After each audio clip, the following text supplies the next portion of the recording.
Good evening, Santa Fe, and welcome back. First, I'd like to thank all of you for joining us again this evening, as well as last night. We had a great turnout, and we had a lot of people tune in on YouTube, so that is awesome. I'd also like to express our thanks to our sponsors before we get going for helping us to make this event possible. So we've got thanks for PNM, Positive Energy Solar, Coca-Cola, Paper Tiger, and Security Asset Solutions. A big hand for our sponsors, please. And again, my name is Michael Barrio. I'm the Executive Director of the Santa Fe Housing Action Coalition, and I'm co-hosting this event with the CEO and President of the Santa Fe Chamber of Commerce, Bridget Dixon. Good evening, everyone. Thank you so much for joining us today. If you didn't get the opportunity to join us last night, please visit the Santa Fe Chamber of Commerce page, and you can directly access to last night's YouTube video, and then you can also see tonight's video there again tomorrow. So sit back, enjoy. We've got some really great conversations going on with tonight's candidates. Thank you. So tonight is all about housing. We know it's a really important issue. It's been top of mind for all of the city for quite some time now, so we're really excited to dive into it this evening. As you know, so the Santa Fe Realtors Association, a report came out yesterday, and so if you haven't seen that, right now what's shaping the housing landscape in Santa Fe are record high sales prices, extremely low inventory, which we all knew about, and huge buyer demand. And so that is having a huge impact on what our housing landscape looks like here in Santa Fe. In fact, according to the report, inventory decreased 43.8% for single-family homes, while at the same time, median sales price increased 10.3% to $590,875 for single-family homes. That's startling. There's a lot more to get into, and we're going to do that tonight. I guess the bottom line is we simply don't have enough housing. And what we do have is largely out of reach for many in our community, too many in our community.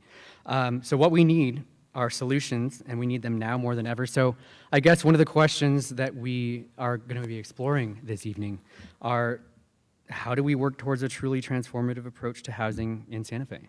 And that's what we're going to get into this evening. So tonight, I would like to welcome our moderator, Julia Goldberg. She is the senior correspondent for the Santa Fe Reporter. Thank you for being here tonight, Julia. And Julia will be going over this evening's protocol for the event this evening, as well as introducing the candidates who you've all met last night. So we'll go ahead and bring the candidates out. Okay, I am going to bring them out in what I believe to be alphabetical order based on just Googling how you alphabetize hyphenated names, so bear with me. First, let's have Alexis Martinez Johnson, please. Welcome her.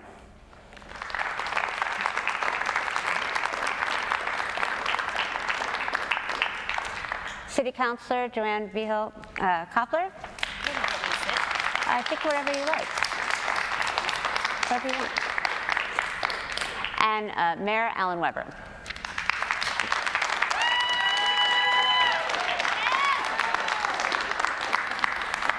All right, get it out now, because these are the rules. We'd like to have a nice, civil evening. This is not a debate. The candidates will not be arguing with each other. They will not be cross-talking. They will not be thumb wrestling or anything of that sort. I will not be arguing with them, and if I can refrain from arguing with people, everybody else can as well.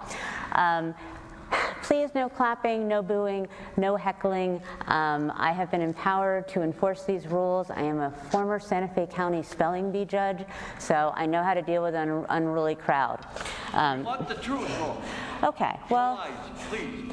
if you're having strong emotions, I would suggest you do with them what emotions are meant for. Suppress them and get it out on Facebook later this evening. Our protocol tonight is exactly as it was last night. Each candidate will have a 5-minute opener where they can introduce themselves to you.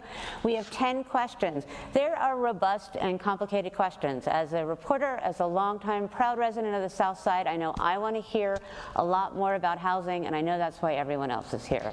These questions were developed by the Santa Fe Housing Action Coalition with their partners and with feedback from the general public, and some of them are long and complicated, so we want to make sure that candidates have time to think about them. 2 minutes each. First, we're going to start with the opener. Opener's 5. Opener is 5, and you'll have 5 for a closing as well. And I believe, Councilor, you began last night, so I'm going to start at the other end with Alexis Martinez-Johnson. If you start with your 5-minute opener, and I believe we have someone keeping time down there and giving you warnings. Okay, thank you. Thank you. Well, thank you again for having us all for a second night. And I know this is, there's a lot of questions to be asked, but it's very important that you get an idea of your candidate. So just to recap, for some of you that weren't here today, my name is Alexis Martinez-Johnson. I'm running for mayor here in Santa Fe in the ranked choice voting that we have. You'll be ranking your candidates, 1, 2, or 3. That's the idea. However, you can put 1 or you can put 2, however you wish. I come from New Mexico. I was born and raised here, and I'm very proud and happy to be an engineer, a mother, a wife of about 10 years. I have 4 beautiful children, and they attend Santo Niño. We like to go fishing quite a lot when we get some free time, which right now that's been a little bit less.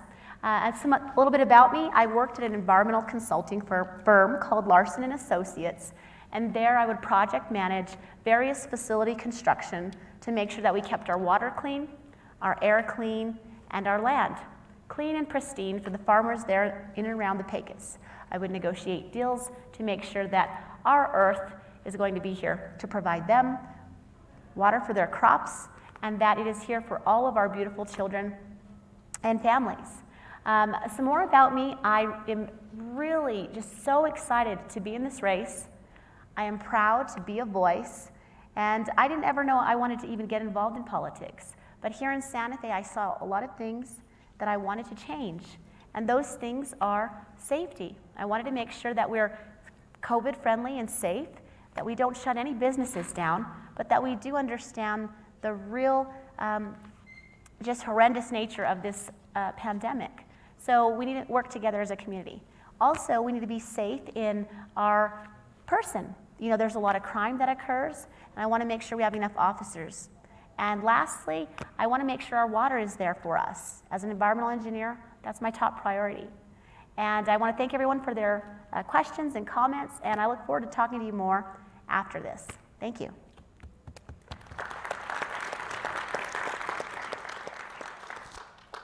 Mayor? Thank you. Thank you, everybody, for being here again tonight. It's good to see folks for a second night, and to our sponsors and organizers, thank you for putting this together. It takes a great deal of work to put on a program like this and make sure that the pieces all fit together and everybody feels welcome. To the folks at the Lensic, thank you, and to our moderator as well. If you watched and listened last night, I think it's safe to say you heard 2 very different worldviews between me and my 2 opponents. I have a progressive vision for Santa Fe based on our values as a community. I believe that we are on a path toward a better future, a more inclusive future, a sustainable future, and a future where there is a place for everybody in Santa Fe. I think that progressive vision is taking us forward. My rivals talk about going backward to a different time. You will hear that again tonight. Secondly, last night we talked about how all the pieces have to fit together, that the problems we face and the opportunities we have are complicated. They're systems problems. They engage lots of moving parts. And you can't look at them as silos. You have to be able to assemble them and organize them into a whole so that there is a reinforcing vision and a strategy. Third, as mayor, we have to be able to do big things and small things at the same time. That's the hallmark of our community. We have to fight climate change at the same time that we pick up litter and cut weeds. And we have to be able to do all of that in a responsive, inclusive, and respectful way. Now, tonight, the subject is housing. And I want to make 3 points and then talk about our future. The 3 points are very clear. First of all, when we talk about housing, affordability and sustainability are 2 sides of the same coin.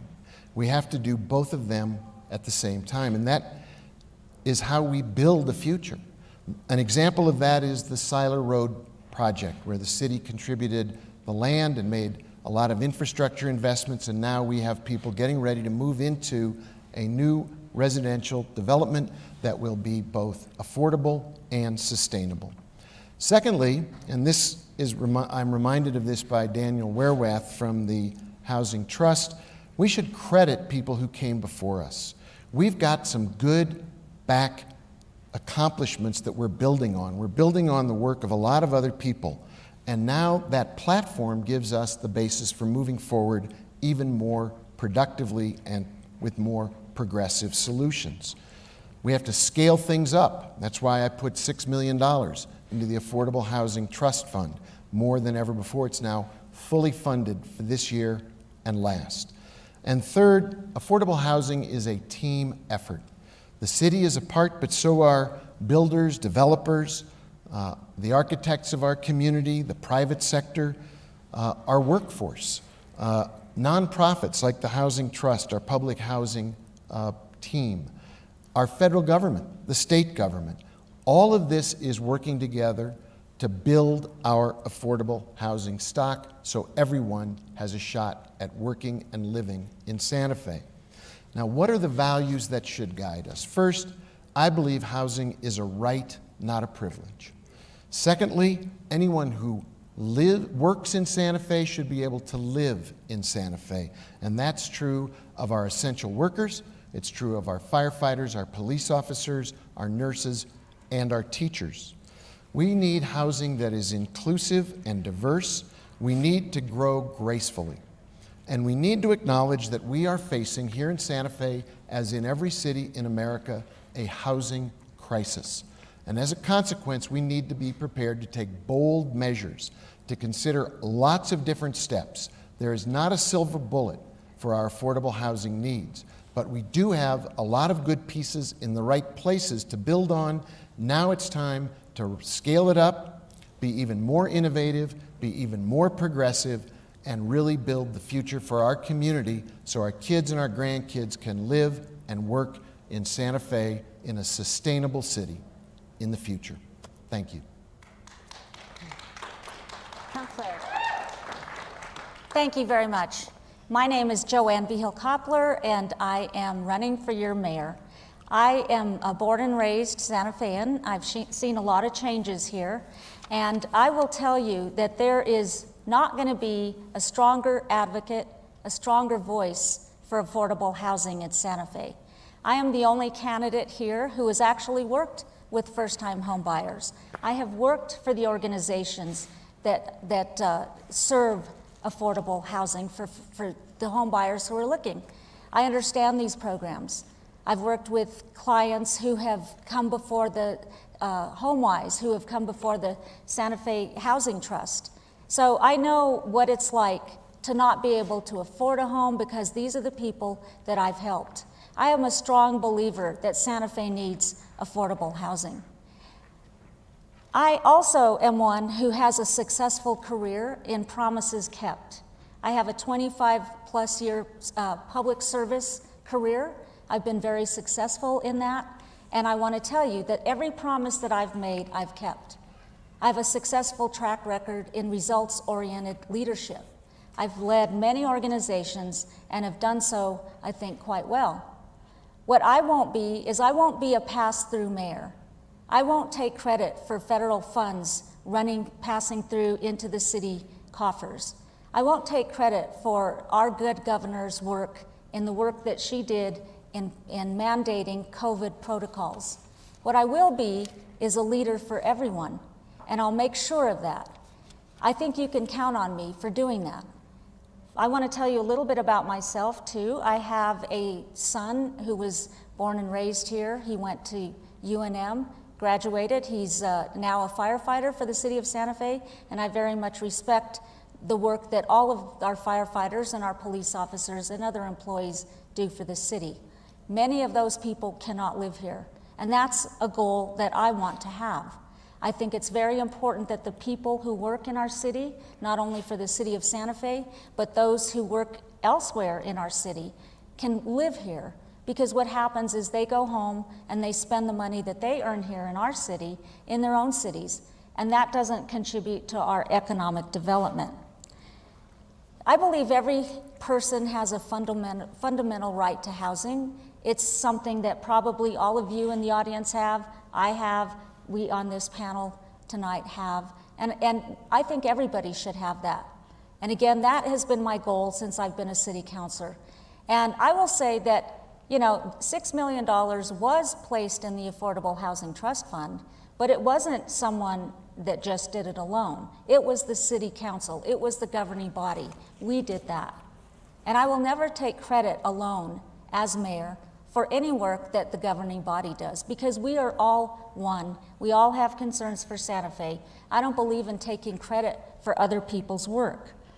What I think we need to do is I think we need to bring trust back into City of Santa Fe. There's a great deal of mistrust, and that's been built up over the last few years. And I know that a lot of people are very concerned about that.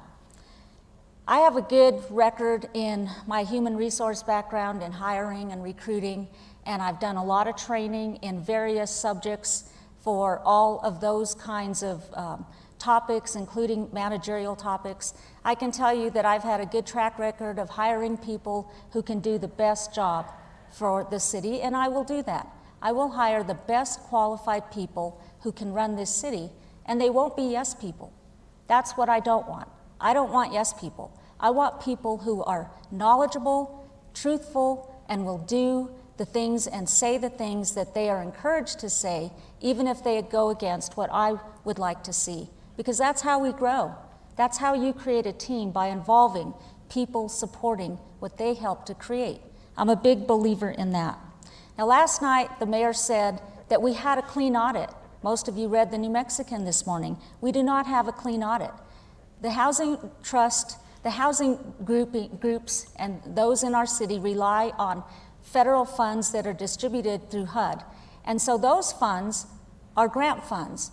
And as the state auditor said in the New Mexican today, with 10 serious deficiencies in findings, we're at risk for losing federal grant funds. That's a very serious matter. That is a major source of funding. It's something we need to pay attention to. We've had 10 repeated findings as well. I intend to bring trust back, fiscal accountability back, because that's how we will get housing accomplished in this city. Thank you.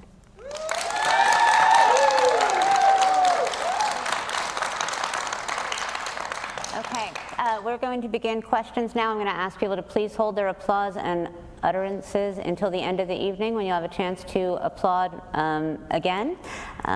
I find a good thumbs up sometimes if you really need to do something. It works. I'm going to start again from this end, and we'll go that way.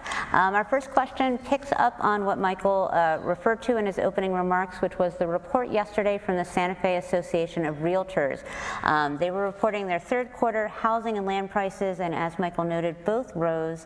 The president of the association characterized the Santa Fe housing market as continuing at a blistering pace with record high sales and historic low inventory. Here's a few numbers. Santa Fe County median home price increased by 19% to over $714,000. City median home prices rose up to $475,000 this quarter. And strikingly, the rental market has the exact same situation. Not enough houses, all at very high costs. And in fact, Chainbreakers Collective recently found that nearly half of Santa Fe's renters are rent burdened. So what will your administration do to increase the supply of housing to meet the city's growing demand and to support Santa Feans' access to homes, particularly under-resourced households? Councilor, please, we'll go this way. Yes. Okay, thank you. Most of you know I belong to the Santa Fe Association of Realtors, and I have for, gosh, since 2002. You do the math, probably long time, let's just say. I've been past president of the Santa Fe Association of Realtors, and I've participated in the board of the New Mexico Association of Realtors. So I know a lot about housing, and what I do know is as it goes up, eventually it will come down. And what we are seeing now, I think, is a high-priced Santa Fe homes that have certainly gone up because we have had sellers not put their houses on the market because they didn't want people coming through their homes due to COVID. They were scared, and so they left their houses off the inventory, even though they want to sell. So now as we progress through and make changes, get through some experience with COVID, we are, unfortunately going back up, so the housing inventory is still low. When housing inventory is low, prices definitely skyrocket. That's what we're going through now. What I want to do is work with the stakeholders, that is, those that we mentioned earlier, the Santa Fe Community Housing Trust, the HomeWise, talk with them about how we can get together, create some real land use changes so that we can set ourselves up for getting more housing stock on the ground, whether it be rentals or home ownership. There's many, many things we can do. I think we're going to have some questions later on down the line. This isn't like a 1.5 minute answer, but I do think there are some things to do, and I would be happy to talk about those in an upcoming question. Not a lot of time to do that, but I know we can do it, and I will do that. Housing is my #1 priority. That will be my priority every single day until we have every person who wants a home living in a home in Santa Fe. That's my goal. That's always been my goal. Thank you. Mayor Weber. Thank you. The first thing I did when I was elected mayor was to appoint a housing and livable neighborhood task force. And they came forward with a group of proposals that we have implemented over the last 3.5 years. We reformed our accessory dwelling unit ordinance to make it easier for people to add a casita. We cracked down on short-term rentals so that our neighborhoods would not turn into Airbnb, Swiss cheese neighborhoods. My opponent to my right voted against that ordinance. We added $6 million to the Affordable Housing Trust Fund, and yes, the governing body voted yes on my proposal. It was a proposal advanced by a full-time mayor who is the chief executive. That's what it says in our charter.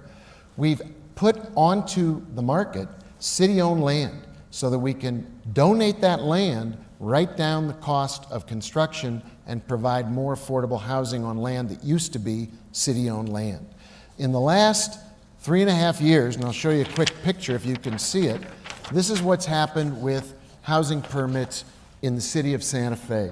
10 years ago, over the course of a 10-year period, we permitted fewer than 2,000 units. In the last 3.5 years, this line that goes up, almost 2,500 housing units have been permitted, and there's 4,000 more in the pipeline. We are working with developers on new opportunities to grow and build our housing stock. That's the supply side, and we're using the money in the Affordable Housing Trust Fund to provide rental assistance. When somebody needs a repair, I heard today there are 3 homes needing new floors. That money's coming from the Affordable Housing Trust Fund. New roofs keep people in their homes and keep people from becoming homeless. Finally, when COVID hit, I put out an emergency proclamation that said nobody would be evicted from their home because they couldn't pay the rent. That order still stands. We're keeping people safe in Santa Fe right now. Again, Mrs. Martinez-Johnson? Yes. So we have a 100,000 property tax that's coming up on your ballot. So you'll see that as you go in to vote for one of these candidates here. And it's to support children. We all want to support children. But when there's mismanagement with our taxes, we wonder, what is going on? How can we say we want affordable housing, yet you want to increase the property tax at a high value? So what does this do to generational Santa Feans? Are you trying to push us out? Because abuelo and abuela across the street from me, they're not going to be able to pay any more taxes. They are on Social Security, and so hey, it might just be better that they sell their home that they've had for 10 generations to perhaps a donor, a developer, a friend of yours that will get it for $700,000. You know, I want to see a Santa Fe that has a moderate approach. I'm more of a centrist candidate, and I believe in common sense, and you know, there's progress that needs to be had. And you know, when the incumbent said that these two candidates, we were completely different candidates, the lumping together is inaccurate because we're two different people. We are women, but that's, you know, we're two different people. So I want to say, you know, we need to make sure that there's not inequality among our citizens, and that Santa Fe is not pushing so hard where when you say, let's forget the past, or the word was, excuse me, backward. Backward, that's a negative connotation. And Santa Fe is founded on an immense history from various cultures, from the Jewish community to the Hispanic, to the indigenous, and many other beautiful places. So I think when you say let's move and not turn backward, Santa Fe comes from history. So we need to be very cautious and sensitive to growth and do it in a way that is sustainable and resilient. Thank you. Mayoral, you'll answer the next question first. Nationally, a study of U.S. cities found that 25% of all requests for emergency shelter went unmet. In Santa Fe, we also lack the capacity to provide sufficient shelter or temporary housing to those who are unhoused. What solutions can you suggest to address the need for emergency and transitional housing and the organizational capacity necessary to provide those services? Thank you. We talked about this a little bit last night in terms of the national crisis involving homelessness, and I pointed out that 3 years ago, as mayor, I joined a national coalition of cities called Built for Zero. The purpose of Built for Zero is to work to the point where every city in that coalition has zero homeless people in their community. And more than a dozen cities around the country have used their strategy to get to that goal. We are on that same path.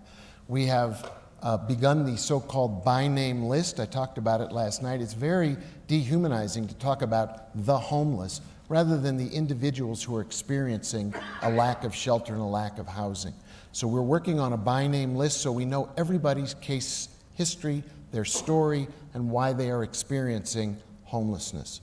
When COVID hit, we stood up the Midtown shelter, and we're able to put 60 people there safely with food, with housing, and with medical care. We helped purchase the Santa Fe Suites. We have 60 people there who were formerly homeless. The population at Pete's Place now is down to about 12 to 15 people a night. And one sad thought, we lost Joe 2 days ago, who had been the operator of that shelter and was a great man and a real compassionate man who showed a lot of caring for our community. We should all take a moment and reflect on his contributions to our city. We are on the right path toward dealing with and ending, ultimately, homelessness in our community. Last night, Councilor Vihil-Koppler talked about her vision for ending homelessness, which was a coalition of nonprofits working together, coming around the table to pool their assets.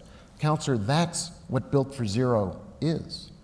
And that's what we've been doing for 2.5 years, whether you know it or not. It's exactly the model of Built for Zero. Time. Ms. Martinez-Johnson, you are next. Yes, I think that all of us would like to show compassion and dignity, that, like we discussed yesterday, to our homeless. The rhetoric that is going on here is concerning, because as a mayor, how do you not share with your councilwoman what is going on for this Built for Zero situation?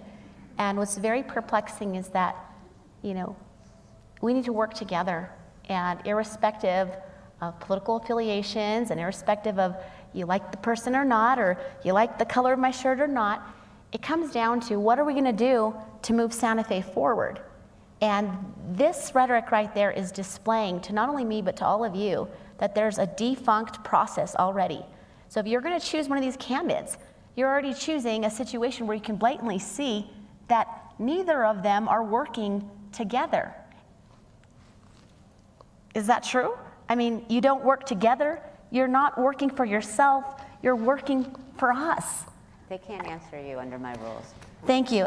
So, of course, we need to work with our nonprofits, but we shouldn't be an attractive haven.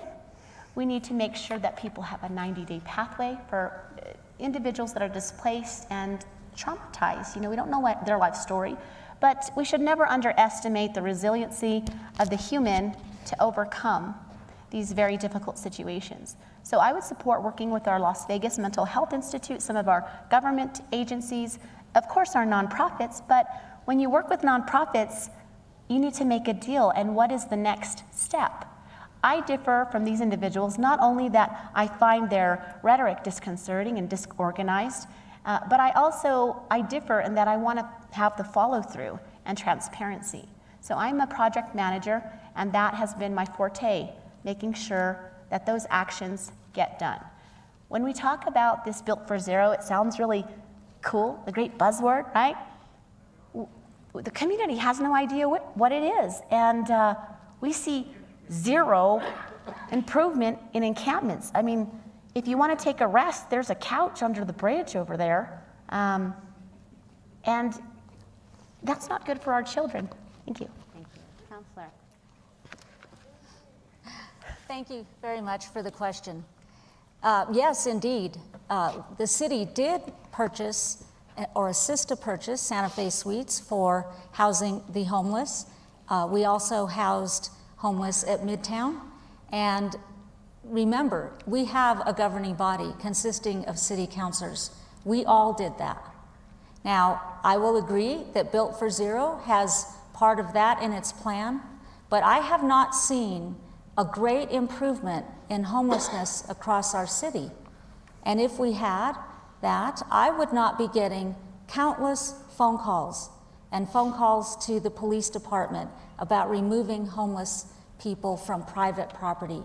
They may not be, we may have 12 beds at Pete's Place filled when there's more beds than 12, but let me tell you what the businesses around that shelter are saying. Those people are going into their neighborhoods, they're going into their businesses, and they're not choosing to stay inside Pete's Place because there are rules there.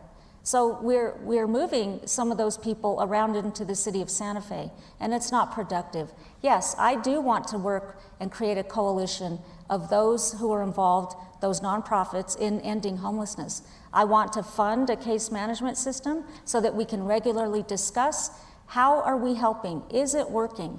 Is the money that the city is giving to these organizations to help us solve and make a difference for homelessness, is it working?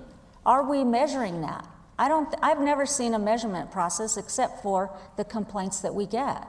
And what that tells me is it's not working. When our shelters aren't full and we have homeless people roaming our streets, roaming our parks, it's not working. We need to measure what's working, and we need to improve upon it. I will do that as your mayor. Thank you. Mrs. Martinez-Johnson, we're going to start with you for the next question. We're going to dip back to evictions and drill down a little bit. A recent U.S. Census Bureau Household Pulse survey for New Mexico found in the coming months as many as 7,664 potential eviction filings. More than 6,000 of those are behind on their rent by 8 months or more. What steps would you take as mayor to prevent further evictions and to address the policy gaps as a result of the pandemic?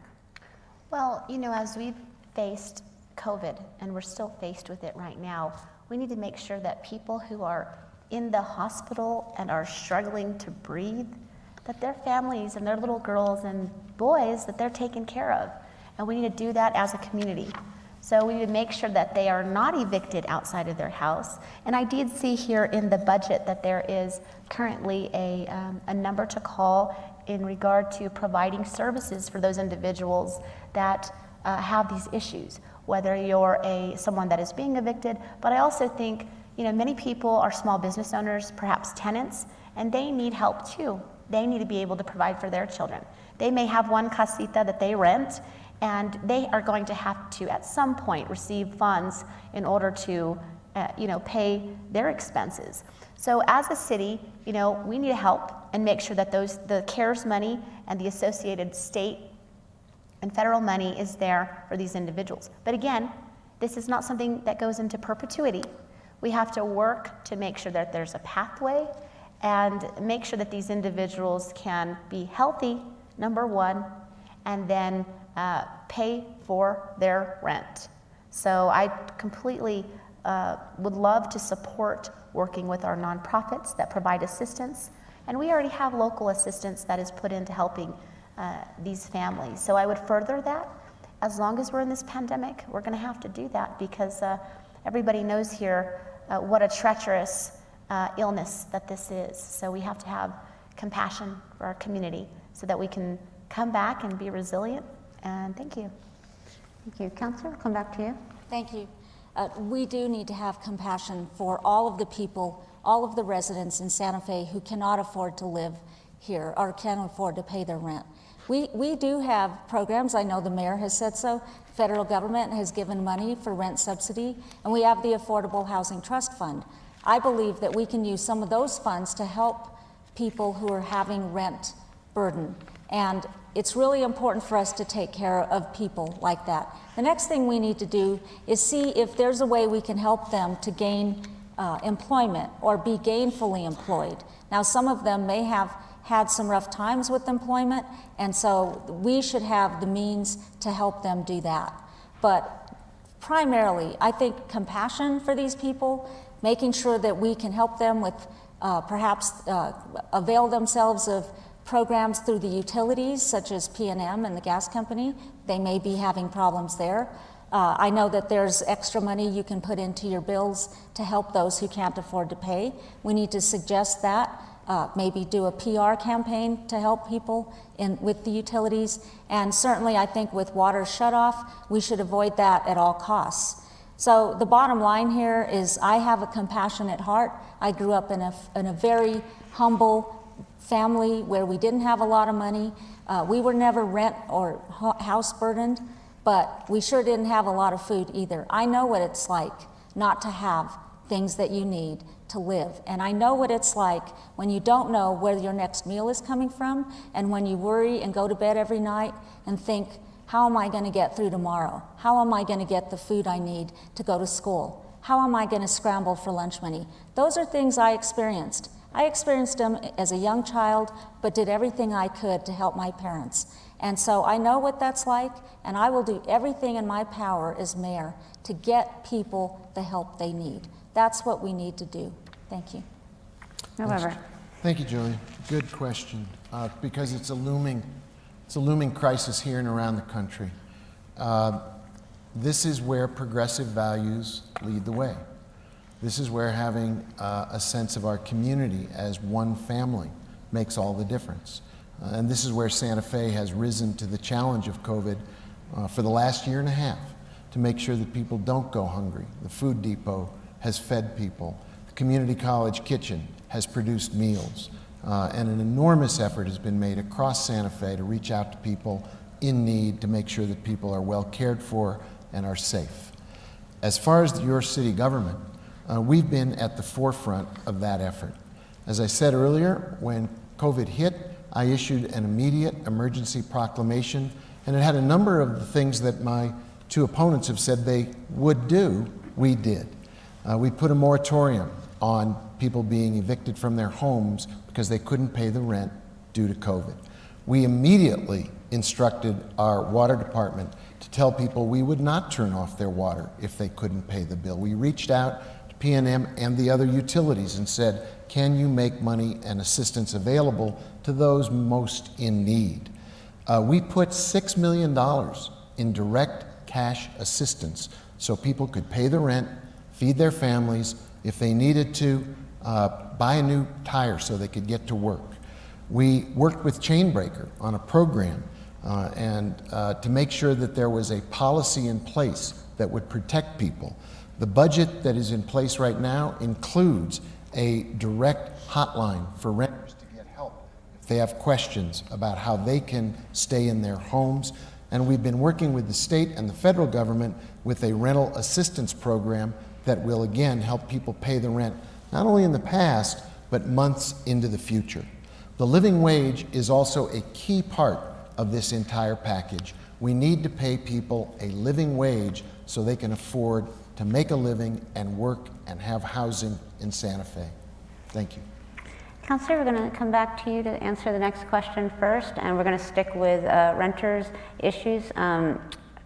Building on the last question, a recent report from the Chainbreaker Collective notes that the pandemic has clarified the importance of having strong renter protections, such as just cause eviction protections, right to counsel, rental registries, and more. So as the city of Santa Fe transitions from emergency response to a recovery framework, what long-term tenant protections can your administration work to put in place to address many of the structural problems in the housing market?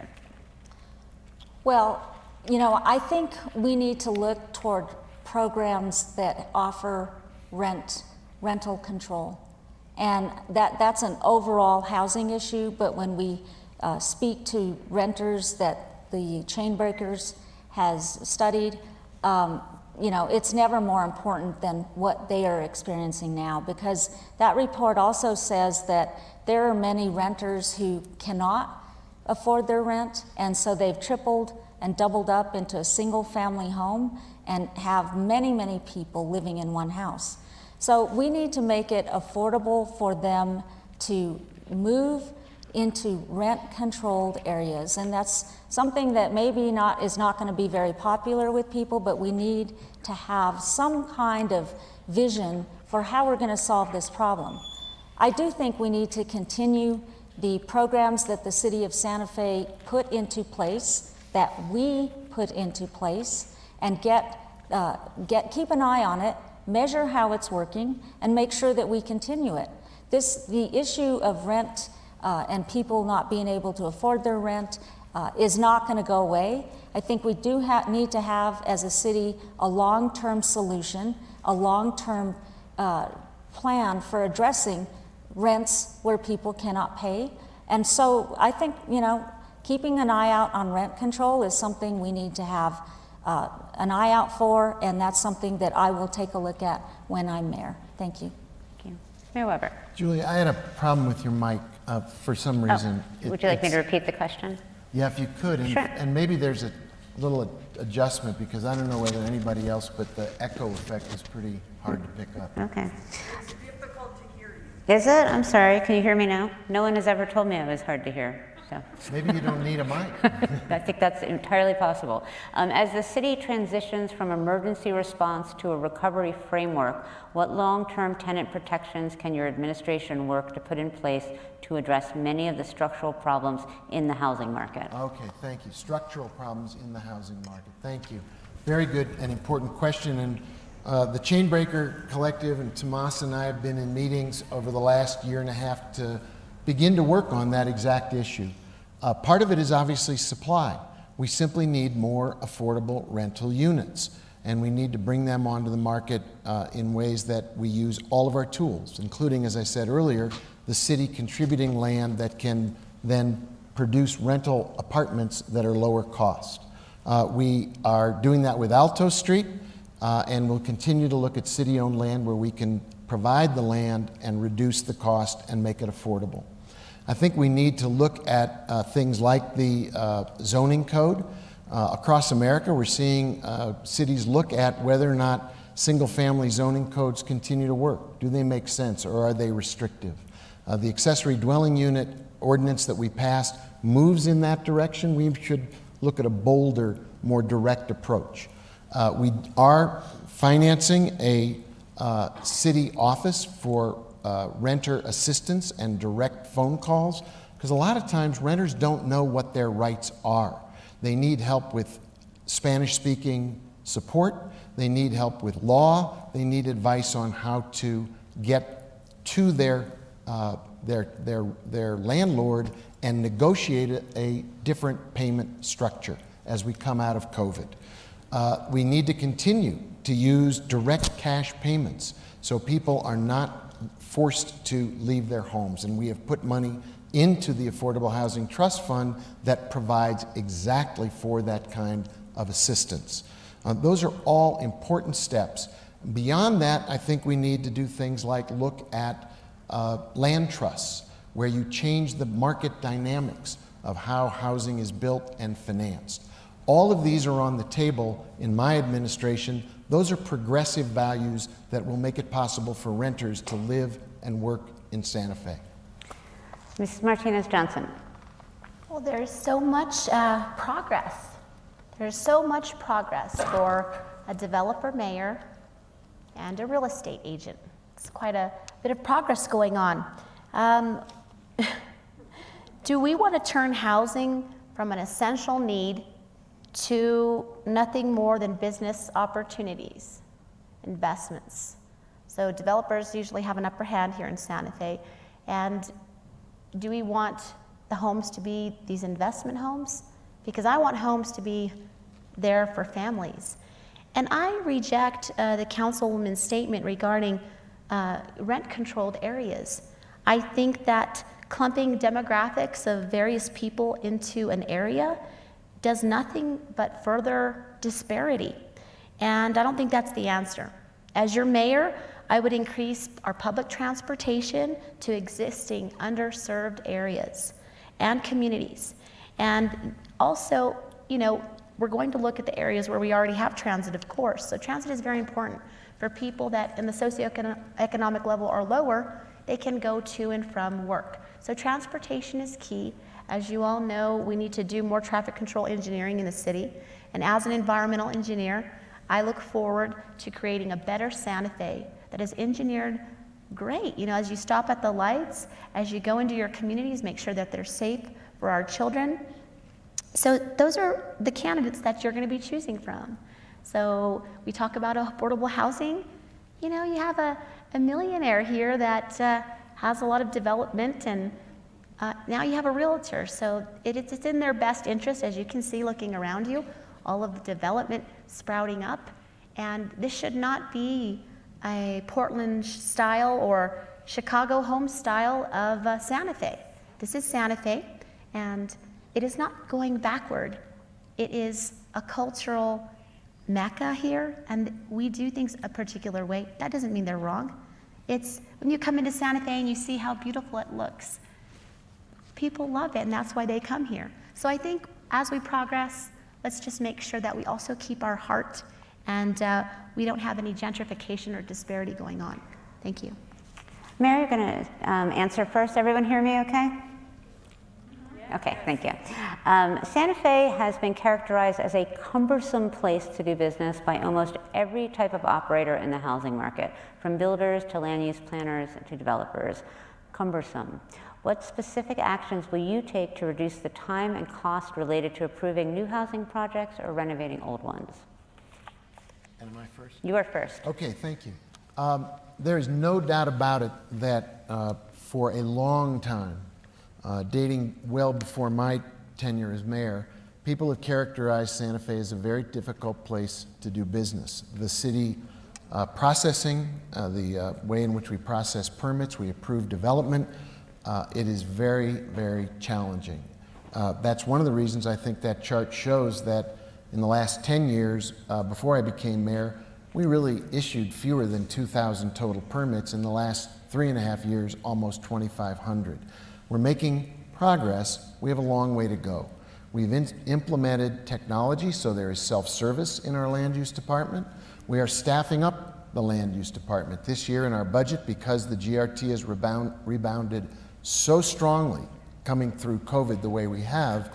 We've added positions, including a position that Miles Conway recommended in a public hearing, that we have a conductor, that was the term he used, in our land use department who could act as the coordinator of phone calls and make life easier for developers and individuals seeking permits.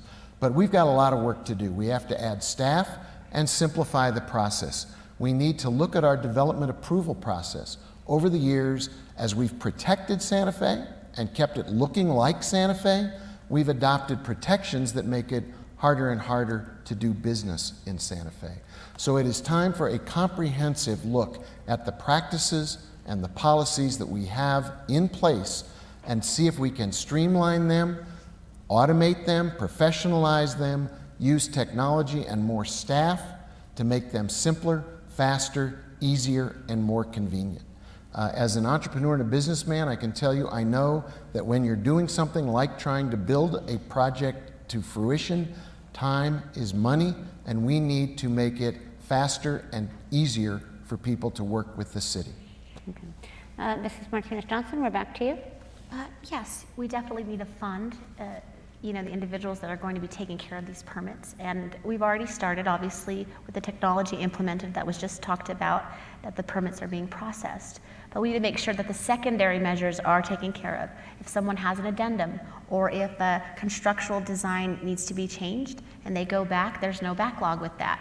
So there needs to be a follow through and perhaps 2 or 3 more individuals in that office to assist. So this is going to go to recruiting, or even potentially a pipeline at our community college where we have some of the youth get involved in training in areas of construction, land use, and then we can have them stay in our community instead of leaving and then work in our city government for all of us. So that's definitely one area that I see. But I see the 2 individuals again, somebody says, we're getting the permits out, another person responds, well, people say that the permits aren't coming out. So we're still seeing that defunct process within this administration where one person says one thing and another person says another thing. The community is saying that business permits, the permitting process for construction is egregious, and they pay $20,000 or $40,000 per month, 8 to 10 months down the line, and I don't know any small business or even large developer that would want to do business here in Santa Fe. I think that they would do pretty much what they did at Midtown and say, hey, we're not going to be your developer anymore. See you later. So we need to have a person that can make a negotiation and work in the best interests of both parties. Developers shouldn't always have the upper hand in Santa Fe. We work together, and their profits and our profits should be the children in the community and the families and the quality of life. So thank you. Thank you. Counselor. Thank you. This is one of the biggest issues that I get complaints on, and I spoke to this last night. There are many people in this city, whether it be a private homeowner who just wants to do a renovation, to the largest developer who's right now building a big building. There are bottlenecks in planning and land use. And I know that the employees want to do the right thing. I know they're all very busy, but are they busy doing the right things? And I will say that there's a lack of management oversight on how we can be more effective, more efficient at processing permits. It is true. The Santa Fe Association of Realtors conducted a survey of users of the Planning and Land Use Permitting Division. And what we found in that was that for the large developer, every month of delay is $40,000. For the smaller renovator, small jobs, it's $20,000 a month. That's not okay, and it is an issue. And I know the mayor says we've processed 2,000 permits and all that, but how long has that taken? We need measurements. I have done this before when I worked for the city, and I fixed the issues that we had in permitting. And they didn't stay fixed, granted, that was some time ago. Now, one of the things that I heard tonight is the mayor said he doesn't want to go backwards, but yet he's going backwards when he says that, that's to blame, things that, that he inherited with permitting. Well, they're still not fixed, and we need to take care of that. And I will take care of that as your mayor. That's something I know a lot about. It's something I know I can solve. It's something that I solved in the last administration that I worked, when I worked for the city of Santa Fe. This is our economic base, and we're losing money, and our developers and businesses contribute to our economy. We need to help them. Thank you. Mrs. Martinez-Johnson, you're going to answer the next question first, and we are going to talk about the Midtown campus. I'm not going to give the full backstory because the parking garage closes at 11, but just sum it up to say that after years of discussions, development considerations, community engagement efforts, how would your administration plan to move forward with the project? How much of the Midtown campus redevelopment should be used for housing, and what actions would you take to ensure that it was? Well, you know, right now we have a lot of processes going on in which the mayor's talked about that there is community involvement. And, you know, there are some areas of concern at Midtown. We want to make sure that it's reflective of the community. We want to make sure that we don't have any extremely high-rise buildings, at least in my opinion, because then we're going to continue to build these high-rise in Santa Fe, and then we're going to become like a San Francisco. So we need to make sure that we're keeping our character and having that Midtown be accessible for people. And my idea was to have some of our film industry, you know, live there. I see them renting a lot of homes around where I live, and it would be a great crucible to incubate some of the innovation, not only from people coming out of state, but for having a pipeline in our community colleges or our universities for directors here, cinematographers. You know, New Mexicans, we shouldn't just be the extras in a movie. Why can't we be the cinematographer? And I think these vocational training schools, that would be an area that would really facilitate a lot of growth and art, and it really could be a boon for our community.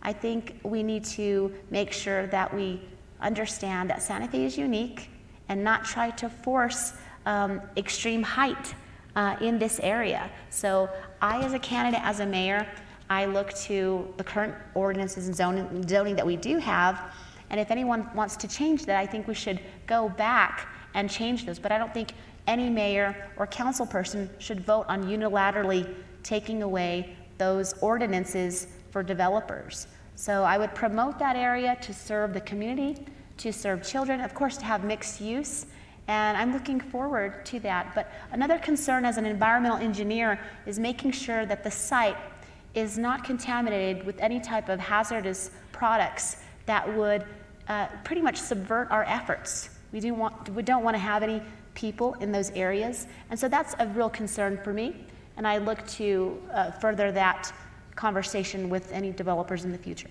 Thank you. Councilor. Thank you. The Midtown campus is something that's really, really concerned me. We have been given reports every council meeting or every other council meeting. And if you have followed what has happened with this campus, we have been trudging along for months and now years, at least 2 years. And we're no closer yet to really having a resolve on this. The city has lost its master developer, which we spent a great deal of time getting to that point where we were getting somewhere and we were under contract. We lost it, and now instead of going back to the previous successful offerers, we are now in the land development business in our planning and land use department. So think about the permit problem we just talked about. Think about turnover in planning and land use. Think about the vacancies that we have. We are hiring out-of-state contractors to help us limp along on this project. When the audit was released yesterday, it showed we're $1.8 million over budget. $1.8 million.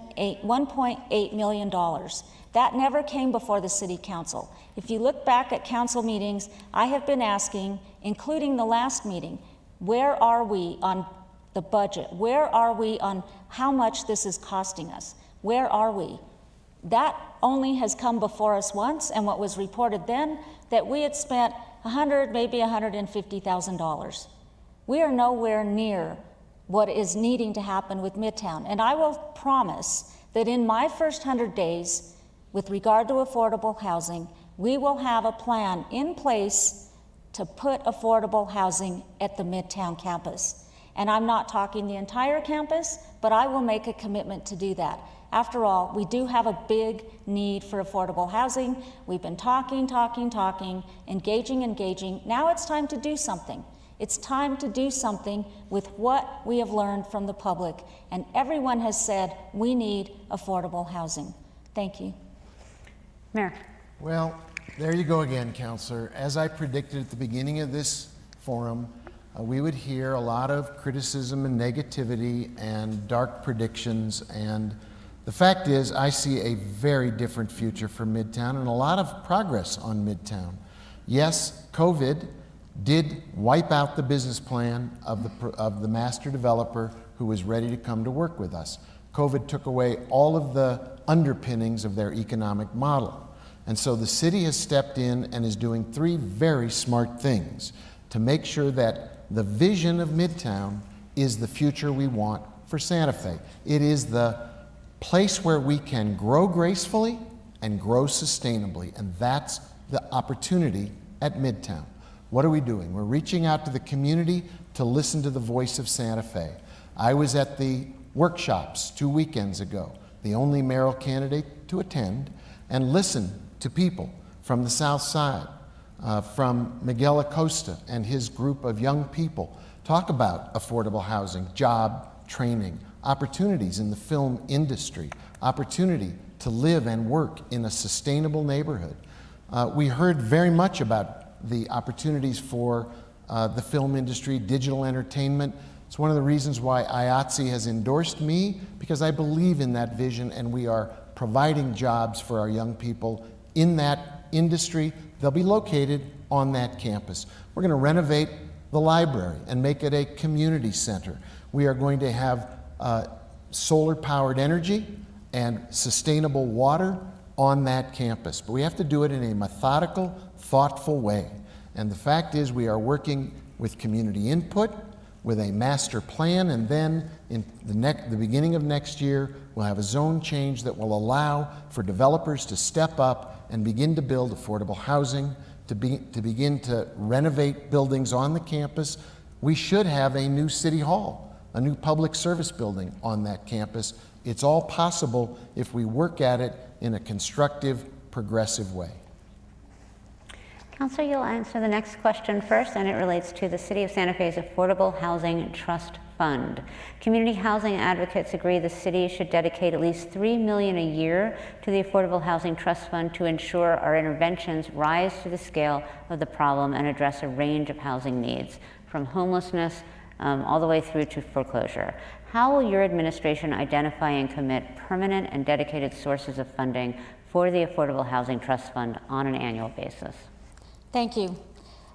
What I think is one of the best things about cannabis legalization and introducing that into our zoning is I think that it would be a great idea to use the funds that the city will see from the results that come in on gross receipts. And I think we need to dedicate a portion of that to go into the Affordable Housing Trust Fund. That is a revenue source that is recurring. I'm sure it will be recurring based on what I know about people's needs and their uses. So I think that is going to be an important thing. I did introduce, when we were doing the short-term housing rental changes, I introduced a measure that would take 1/2% of all of the gross receipts money that comes in from short-term rental housing. I think it's a good idea to when you're charging people gross receipts, if you can identify the source of those funds, that you use those funds to improve things. So that is another source of income that will be recurring that I think we can continue to use in the Affordable Housing Trust Fund. That measure did not make it. The mayor was not in favor of it, so it didn't happen. Much like anything else, the mayor wants to take credit for everything and all the money that's gone into anything affordable housing. Remember, there is a city council, and we also have a voice in all of that. So that is a measure that I will introduce again. I think it's important to have the Affordable Housing Trust Fund be sustainable, and I also think it's important to use that fund to help with affordable housing issues. I think we need to publicize more to the public, to those who might even make more use and that they need more use of that fund. We need to advertise it more to the people so that they would know that there's a source of funding that they may not know exists. And as I said earlier, I have worked with first-time home buyers. They have not known a lot about what monies are available to them. And as mayor, I will make sure that everybody who needs to know will know. Thank you. Mayor? Thank you. It wasn't just me that didn't like that proposal, Councilor. The majority of the city council didn't like it. And second, and that's point number one. Point number two is the finance department said we don't get reports from the state that breaks out short-term rental revenue, so it was a non-starter. Let's talk about what we should do with the Affordable Housing Trust Fund. We ought to have criteria for how to grow it, build it, and make sure that it's always there. Now, as I said, the last 2 years, I have put into the budget $3 million, fully meeting that proposal. There's $3 million set aside for next year as well. So we are year over year over year using our gross receipts tax revenue to put money into the Affordable Housing Trust Fund because it's a priority. It's what we ought to do. It is our values at work. At the same time, we ought to look for new revenue sources that are sustainable, recurring, and don't tap other parts of our city budget. I agree with Councilor Vigil-Koppler. It was my proposal to take cannabis money and put it into the Affordable Housing Trust Fund. That's a great idea. We should do that. We should also raise the property tax limit on second and third homes, the mansion tax. Right now, we have people who live in other states and have a lovely part-time home in Santa Fe. They're beneficiaries of our 3% cap on our property tax. We ought to lift that from those homes that are luxury homes where people come here only occasionally. They could pay an increased amount of property tax that would go directly into affordable housing. That's a fair deal for people who live here, paid for by people who don't live here. That's something I think the state legislature could enact, and I personally favor it and have lobbied in favor of it in the past. We also have decided to use some of the revenues from city land sales and contracts to put that money into the Affordable Housing Trust Fund. We have a wide variety of sources. We need to use them all. Mrs. Martinez-Johnson, you're next. Yes. Well, you know, I want to know, $3.5 million, did you say? Was it that you gave to Ms. Ladd? Was it, I think you said $3.5 million for that trust fund? They are recommending committing $3 million annually. $3 million. Yes. And I know that you've provided some for the Ms. Ladd to utilize for the housing. So what I want to know is, where is this money going? Is this really going to affordable housing? Or perhaps maybe a senator said, hey, Mayor, we need residents from Los Alamos to have a lot of homes. Can you do that? So we need to make sure that it's not under the guise of affordable housing. A house on Agua Fria for $425,000, I do not consider affordable housing for Santa Fe. So let's not have any kind of charade about affordable housing. I would like to know where that money is going, and we're not going to put on a fanfare and say, yeah, Senator, I'll get that done. We're going to have affordable housing, and then tell everybody here that people can afford it. I don't think they can afford $425,000 on the outskirts past Agua Fria. So, you know, cannabis, I'm really excited to be able to promote our businesses. There's startups in cannabis. I think this is a great revenue source. I am very concerned with the water usage, so that's something that's going to be very much on my priority list to make sure that we are great stewards to Santa Fe. But this affordable housing is needed, and it's needed in various parts of Santa Fe. We already have gentrification. We already have segregation in this community. And I look to have a community where we can all come together, and there's housing in different locations, not just in one locale, but the cannabis is a source of revenue that we can use to further this funding. But I would like to ask and know, where is this money going to? And I want to make sure that if you're going to say it's going to affordable housing, it really is going there. Mayor, you'll answer the next question first. The Santa Fe Housing Action Coalition advocates for and encourages the city to update land use maps to identify areas that have social and physical infrastructure to support higher density housing. What ideas do you have for adopting equitable and sustainable approaches to current and future growth? So this is a great question about our planning and land use capability. And I've said consistently, the future of the city of Santa Fe will go through our land use department. That's why we're investing in technology, people, skills, and reviews of our policies and processes, so the future will be bright and accessible and sustainable. I put $200,000 into the city budget that's in effect right now for the city's first ever growth management plan.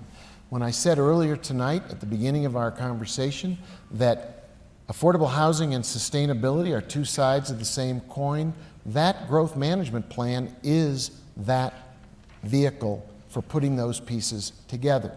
At the same time, I'm talking with our land use team about corridor by corridor studies so that we can look at the highly developed, denser corridors of Santa Fe, whether it's Agua Fria, Airport Road, other key corridors like St. Mike's, and see how we can not do development there project by project, which is what we've done historically, but rather in a coherent, well-planned way.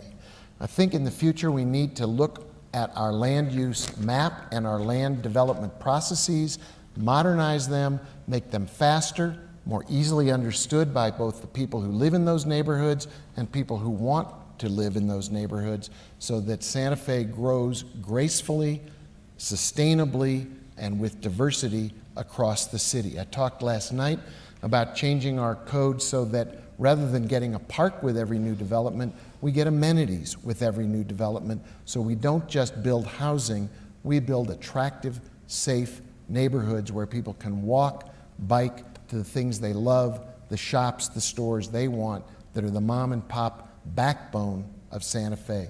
That's what planning in the future will provide. Mrs. Martinez-Johnson, a question to you. Yeah, have you spoken to the community about that? There are 6 categories that I would love to implement, and that would be to make sure that our natural systems and ecology are taken care of, our transportation, our land use, water efficiency, energy and greenhouse gas emissions are taken care of, reducing our carbon footprint. I'd like to see refurbishment of current structures so that we don't have to go out and utilize more material. That is very costly right now. So I'm all about the idea of recycling current structures and having them up to code to where they can be energy efficient. And that is a difficult task, but as engineers and architects, they can do those things. So I would like to see an increase in our quality of life here in Santa Fe. And what I'm looking at here is called a LEEDS report. And that is Leadership in Energy and Environmental Design. And this would be kind of the blueprint. It has been the blueprint for Santa Fe. There are areas within this LEED project where we are deficient. Quality of life is an area where we need to progress on. I can see the graph here, and it shows what we scored and where quality of life points are garnered, and it's not there. Everybody here knows that our quality of life needs to improve. And so if you're going to select me as your candidate in the 1 or 2 position, you're going to get someone who is going to be concerned with project engineering, management, environmental stewardship, and has the acumen and skill to put together teams and work with the various project directors to make sure that there's follow through and that we're getting the job done. Thank you. Counselor. Thank you. So my growth plan certainly will include higher density. We're never going to achieve affordable housing if we don't tackle some of the old ways of planning for this city. The two just don't mesh. You can't have less density and more affordable housing. It won't work. And so we need to take a look at areas in the city where we can do that. And I think we need to have, as a community, more of an open mind and a will to really get affordable housing into this city. It's not going to happen without that. So we need to make some decisions about growth. And my growth plan will identify and will ask the governing body how much growth for affordable housing do we want to have. We need to make that decision. We need to determine how much affordable housing do we need, where is the growth in Santa Fe, where is it going?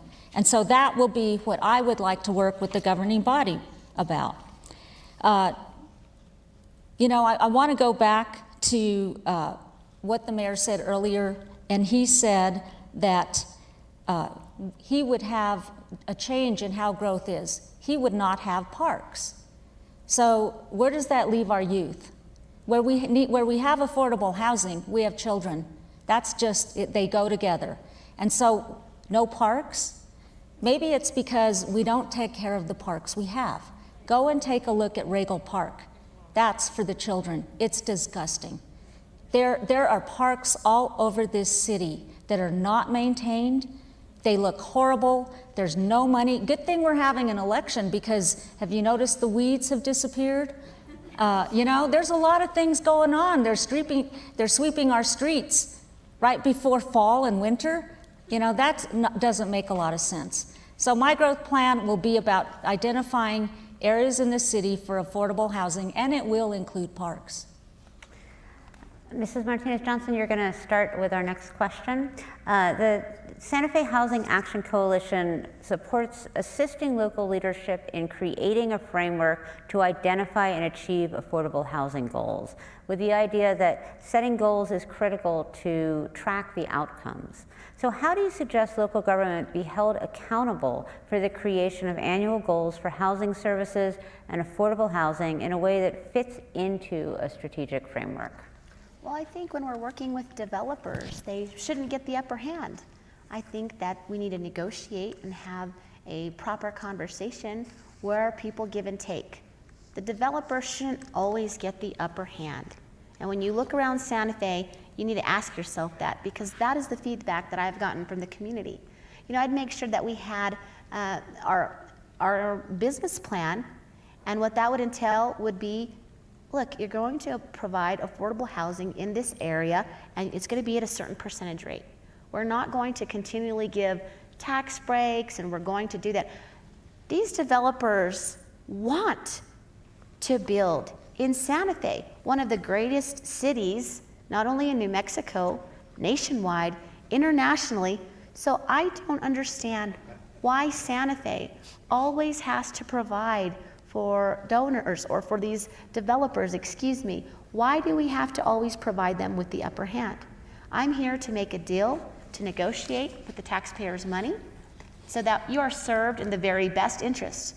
And at some point, you have to be able to walk away from a bad situation and say, no, come back with a better deal. And I haven't seen that occurring. That's the difference between myself and this administration. I will run it in an efficient manner, a respectful manner, where people will understand. That Alexis Martinez-Johnson, you better respect her or watch out. Counselor. Thank you. It's important for planning, for anything that you want to accomplish, anything in city government, you have to have a strategic plan. You have to set up the framework for where you're going. We haven't had that in our city. Only recently have we begun to talk about all this money to put into Affordable Housing Trust, what counselor's doing what do we want to succeed for that counselor, what do we not want to succeed for this counselor, and on and on. That's the way the game is played at City Hall. That's the way that I see it. That's the way that I'm treated. I know what is going on there, and that will not be my administration. When we develop a strategic plan, everybody will be involved, everybody's input will be acceptable. It will be listened to. So what I always manage this way, and that is what gets measured gets done. And when you have a strategic plan for affordable housing or for anything, that is the way I will approach it. Secondly, I will, in my growth management plan, in the strategic plan, I will get rid of the 10-year expiration on affordable houses. You may have heard this before, but there's some rule in city government where you can sell a house to a first-time home buyer, or you can approve homes for a developer, as we just did on the Zia station, but all of the housing units in there will be affordable and expire in 10 years. That is something that was admittedly a city ordinance, and I think we need to get rid of that. It's ludicrous. We're never going to solve affordable housing if all this work that we do to get people in homes, and then if they move, boom, it's 10 years, we don't have to keep that house as affordable. There's something wrong with that, and that's something that will be in my strategic plan. The thing I want to correct here is the property tax on second homes, that money goes to the state of New Mexico, not to the city. and it gets distributed like any other property tax measure. Thank you. Mayor Weber. Thank you. I think this goes to the point I tried to make at the beginning of our discussion tonight, which is affordable housing really is a team effort. It's not just the city. And I think the proposal that you just read to us is spot on. Over the last 3.5 years, I have met with the AIA and brought our land use team to meetings with them. I've sat down with developers to hear them talk about the needs they have in our city. We've talked to people who are owners of large tracts of land who are interested in participating in a sustainable development for the city. Now the next step is to pull all those people together into a unified conversation that brings all of those voices into the room and begins to look at the number of units we can build and where we would put them in a sustainable growth pattern. We're basically at this point in Santa Fe doing infill development. And so if we look at that map that is our zoning map now, and we sat down with all of those interest groups and said, how much housing could you put on those different lots? What could we produce over the next 10 to 20 years? What are our targets, and what would enable you to help us meet our affordable housing goals? I think we'll come out of it with a vision where everyone has a stake in it, including the existing neighborhoods, the people who want livability and sustainability in their communities now, and amenities, so that we not only have housing, we have desirable neighborhoods where kids and grandkids can rent or buy their first home. That's a community-wide conversation, and I think the proposal you read is exactly the step we should take next.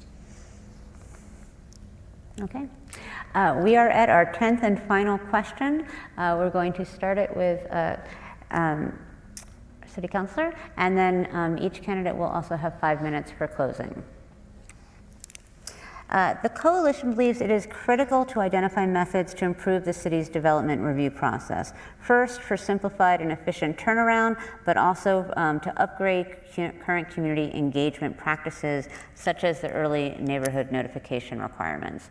How do you plan to conduct proactive community outreach and impact analysis of larger developments based on community needs and goals such as affordability, environmental, climate sustainability, equity, and economic development? 2 minutes. Thank you. You know, the early neighborhood notification process it needs some change. One thing that's wrong with it is the people that it affects are usually at work and they can't come to those meetings. It's important that we really take a look at how that process is working, because it's not working right now. Only the people who have time to go to those go to those. We need to take another look. You know, there's a major development in this city, Rancho Viejo, and they had a wonderful, wonderful way to deal with this. And it was led by our former city manager some time ago. They called it the Homes Program. And what they would do is, prior to a development, they would get any stakeholder in that subdivision and invite them to a meeting, and these would be ongoing, and they would say, this is what we're thinking of doing. This is the development that we're thinking of. And instead of having it be adversarial, it would be a combination of everybody together hammering out issues, so that by the time they actually got to the development process, people were in agreement. And it worked at Rancho Viejo. It's a wonderful community. That is something I would strive for in our city, and I would ensure that, you know, we don't have people left out of this process. That is what's happening now. And there's a lot of people who are disenfranchised, and they think that their ideas are not worthy, and so they don't participate. We have got to figure out a better engagement process for that. And I will certainly work with the Santa Fe Housing Coalition. I have read up on their ideas. I think they're great ideas, and I would welcome opportunities to invite them to have a seat at the mayor's table and help me solve and work toward making great strides in affordable housing. We need that in our city. Mayor Weber. Well, I think this is, again, a really important question because process is part of how we make it easier, faster, more affordable for people to have the kind of housing options we need in our city. And right now, the process is burdensome for both the neighborhood and the proposed developer. We asked the developer to do an enormous amount of front-end work. They spend a considerable amount of money, and we've layered these requirements on over the years. And in effect, we've been layering patches on a tire that needs to be replaced.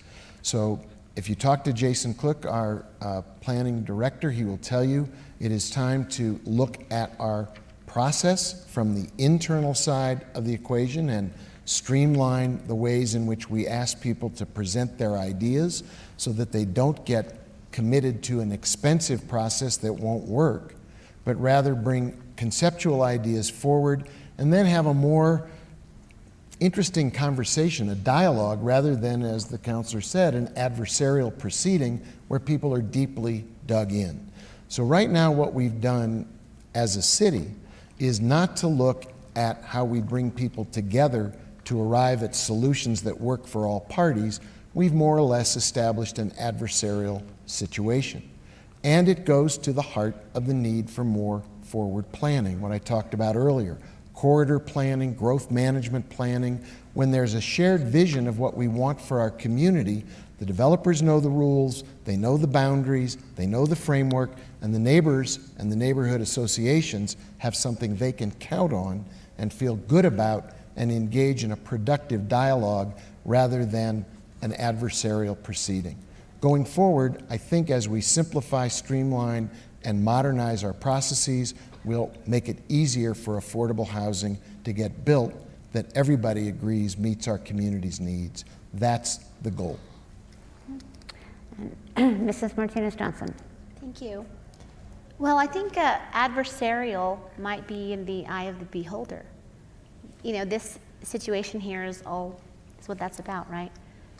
Your voice perhaps may be adversarial to one of these candidates here. But guess what? That's your voice. I promote grassroots efforts. I promote community involvement. Let's all go meet at the local park so that you're not whiplashed the next day with a 5-story construction apartment and you no longer see the mountains on the south side. Everybody deserves to see the mountains. And that's one reason why we love Santa Fe, why we live here or why we've moved here. So I think that we need to respect the community and understand that there are parameters. I've heard the idea about what we want, right? But the environment also tells us what it wants, right? Mother Earth tells us what she wants. She says, I have this much water to provide. I have this much land for the community to use. So you're talking about individuals here. One is a realtor, and one is, you know, putting these high-rise places up all around. So we need to ask ourselves, you want high density? Is that what you guys wanted? I didn't know, and I don't even think that they did. So I want to make sure that we are working in your best interest and that we really hear you. And if anybody wants to be adversarial with me, come on ahead. I don't chicken out. So I just want to let you know it's part of the process. Some of these conversations can be difficult, but it's because you have a voice, and that's the way it should be. And that's the way that I would run a mayorship, with an open door and listening. I might not always get my way. You may not always get your way, but we're going to march forward knowing that we're going to be providing a better quality life for our families and children, given the constraints, our environmental constraints, and creating a resilient community and a sustainable community. Thank you. Okay, well, thank you, all three of you. We're now going to have 5-minute closing remarks, and Mayor, I believe we've come to you next. Yes. Okay, thank you. Well, again, a very dynamic, productive, and clear discussion. I think the differences on the table are very clear. I continually say that our future is bright, that the building blocks are in place, that we're making significant progress in our community toward a city that is sustainable and affordable, where we maintain our diversity and our character as a city. I think we are all up here running for mayor because we love Santa Fe. I know I do. I know it is a place that is special and that is a remarkable home for all of us. We want to sustain that character. How we go about it is where we disagree. And the values that we use to guide us is where you can see the differences. I am the most progressive mayor in the history of Santa Fe. We have marshaled progressive values to help people with the Mayors for a Guaranteed Income program. We are building a teen center on the south side that speaks to the social aspirations and job aspirations of our young people. We are rebuilding the bicentennial pool. We're building a downtown bathroom. We're going to remodel and upgrade our airport. We are investing in our future. That's what the mayor's job is, to have a list of accomplishments that you can run on and a list of achievements for the future that you want to bring to the city of Santa Fe. Now, you've heard a number of statements tonight that are simply not true. Councilor Vigil-Koppler said again that the city did not get a clean audit. I'm holding the audit. I'm reading page 163, Folks. where there is a report card. I'm sorry. I'm maintaining decorum. Thank you. I am reading page 163 of the city audit. It says, financial statement type of auditor's report issued, unmodified. Unmodified is a clean audit. That means that the city's fiscal house is in order. For the year 2020, we had a difference between our expenses and our revenues of plus $14 million more in revenues than in expenses. Your tax dollars are being handled effectively, efficiently, and invested in a future that starts with affordable housing. To the topic of tonight, I would say we must adopt a policy that says, when it comes to the future of Santa Fe, housing first is our agenda. We start with housing and we build from that going forward to sustainability, to livability, to neighborhoods where people can invest, put down roots. In my administration, a renter is every bit as good as a homeowner. In Councilor Vigil-Koppler's administration, a renter doesn't provide a real home for their family, and people who build affordable housing, she has said, dumb down their product. I don't agree with that characterization. I grew up in a family. My mom and dad were renters. We lived on a third-floor walk-up, and the home they made for my brother and me was every bit as good as the home that a homeowner provided to their family. So renters are important as the people who add vitality and diversity just as homeowners. We have to look after our homeless population. We need to respect them with dignity and compassion and help them. We need to help our senior citizens who are looking at downsizing and using their empty nest as a new home for somebody else. That's critical. Councilor Vigil-Koppler voted against a bond issue that allowed a senior housing project to get built. It is a spectrum of housing. You start with housing, and then you move to social policy. You move to job training so our kids can live and work here. You move to environmental quality so that there is a pristine environment in Santa Fe going forward. Let me wrap it up this way. There's an old New Mexico dicho that says, "Show me who you ride with, and I will tell you who you are." Let me tell you who I ride with. I ride with our two U.S. senators. I ride with 3 members of the City Council. I ride with a dozen members of the state legislature. I ride with the Sierra Club, EQNM, Planned Parenthood, the IATSE and Carpenters unions. I ride with more than 350 people who live in Santa Fe who have endorsed me. But the most important endorsement is yours. I'm asking for your vote to continue to move Santa Fe in a progressive direction so our future is inclusive, sustainable, and gives everyone in Santa Fe a place to live. Thank you. Mrs. Martinez-Johnson? Oh, all right. Muchísimas gracias. Thank you so much for your time being here and being a part for this very long debate. I think you have been able to determine who you're going to vote for if you have not already have.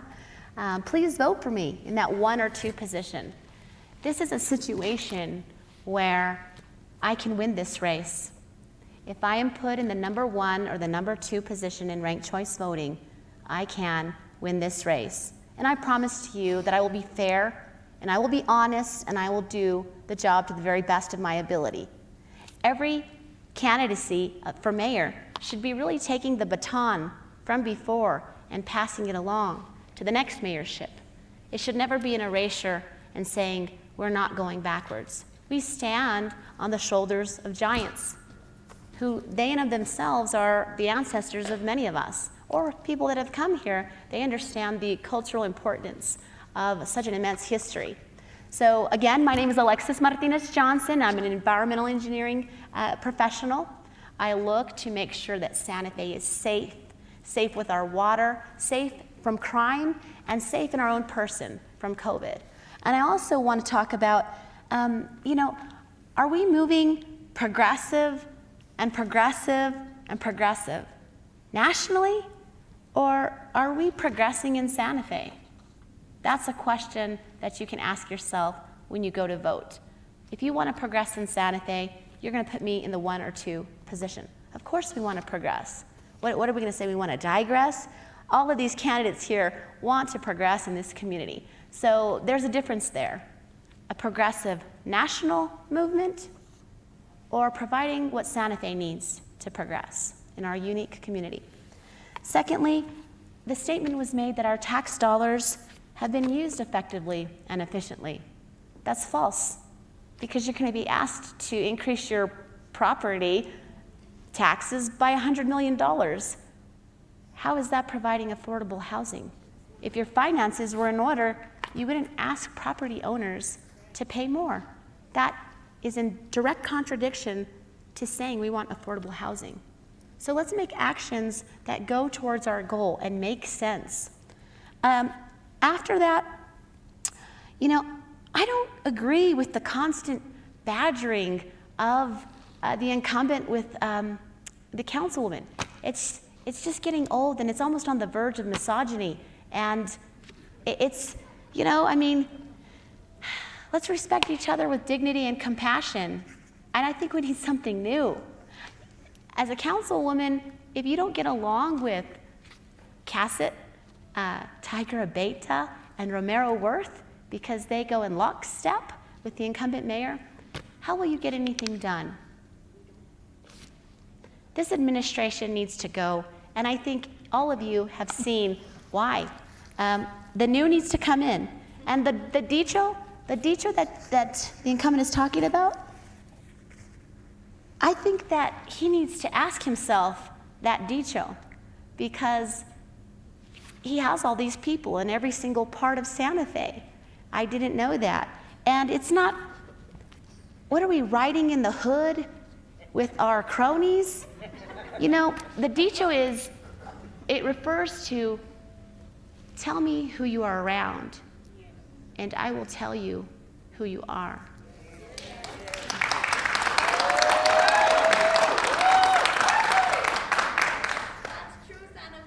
I am a candidate that is around you. I was out there on St. Francis in Cordova with my sign because I don't have $360,000 in gold bullion. I don't. But I'm trying my very best to represent our voice. And ask yourself, how much is your vote worth? Is it worth what your grandma would tell you, those dichos that she would say? Is it worth that? Is it worth that to be called progressive? Does progressive mean that you turn away from your family because they're backward? Is that what it means to be progressive? I want progress. I want progress here in Santa Fe. But I will never turn away from cultures, from the way I grew up. And I will never disrespect any of our workers. And I will make sure that there is a love in Santa Fe moving forward. Please vote Alexis Martinez Johnson. Vote for change and vote for hope. Gracias.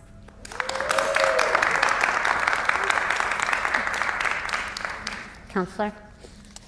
Thank you. Thank you for the opportunity to be here tonight. I too want to go back and discuss a few little things that were brought up tonight. First of all, the mayor started out by chiding that Councillor Vigil-Koppler always wants to go back to the old days. And so I did go back to the old days last night, and I go back to the old days every chance I get, because I have been part of city administrations that were golden, professional, things got done. We didn't have to wait for an election to see weeds cut, to see parks cleaned, to see groundbreakings. I've never seen so many groundbreakings in my whole career here in Santa Fe. Have you? These projects have been on hold for a very long time. The Speaker of the House has been very upset that nothing has been done with the airport, because the legislature, year after year, has poured millions into our budget to get the airport off the ground. Why aren't we having a groundbreaking at the airport? There are many, many things that are just now, all of a sudden, popping out of the ground like tulips. You know, you have to ask yourself, what's wrong with that picture? And what is right with that picture for this mayor is it's election time. Everything's hunky-dory. We have a clean audit on page 123 or whatever it was. I'm sorry, but the state auditor disagrees with you completely. This city is in dire straits. And there is no sugarcoating on page 123 that's going to erase that. Ladies and gentlemen, our fiscal problems are real. And this audit, late audit, 2 late audits in a row, will not help us plan for the future. We are already in another spending year when we're working off late audits where we don't really know where we are anymore. There are many things in my experience that I can do to help this. The mayor also doesn't want to go back to the past when things were working well, but pay attention. He wants to go back in the past, and has, including tonight, and blamed past administrations for all his woes. He's even blamed the McCard report. Oh my God, I inherited that. Does anybody tell him that it's 3.5 years ago? It's 3.5 years ago. We need production. We need performance. We need professionalism back in City Hall. Santa Fe deserves better. Santa Fe deserves better, and that's why I'm running. Trust is gone in this city. I want to bring trust back. I have the experience to do that. We need a mayor who works with the city council. All of the things that he mentioned about strategic planning, did you notice all those stakeholders? Not once. The city council, Councilor Garcia and I, have been begging for a work session on affordable housing. That hasn't happened. City council is dramatically absent in most everything that goes on. There's only a few, which my opponent referred to those councilors that are involved. We need a mayor that consistently considers everybody's point of view. And when there's disagreement, I would never yell at a city councilor. I would never tell her, don't get your panties in a twist, which is what this mayor did to me. I will never, ever treat anyone like that. There is a lot there needs to be a lot more respect in City Hall. I demand that. And that's how I will work. I will work with people. I won't just say the words trust and respect. I think anybody can check on my record. I have treated people that way, and that's what has made me successful. We need a mayor who knows how to keep things fiscally sound, and I will work toward that. I have done it. That's why I'm running for mayor. That's why I'm not running for my council seat. I want to see marked improvement in this city, and I will do that. I have the experience to do that. I won't place blame on past administrations, not even his, because once I'm mayor, that ball is in my court and that buck stops with me. I want to be your next mayor. I want you to join my team. I want you to be a part of a campaign that will make a difference for this city. It will make a difference for this city. Ladies and gentlemen, we need to do that for ourselves. We do need that, and we need it soon. So go to my website, joanneforsantafe.com, and see my platform. I am the mayor that Santa Fe needs, and we need me now. Thank you.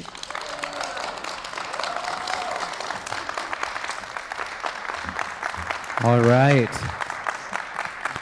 Wow, we made it through the second evening. So let's have a round of applause for all of our candidates, please.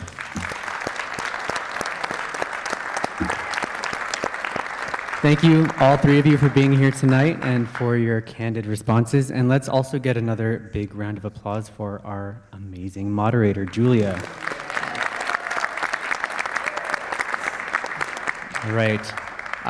Again, thank you all for being here this evening. This was a very important conversation and discussion, and we're so glad that you could share in this event with us tonight.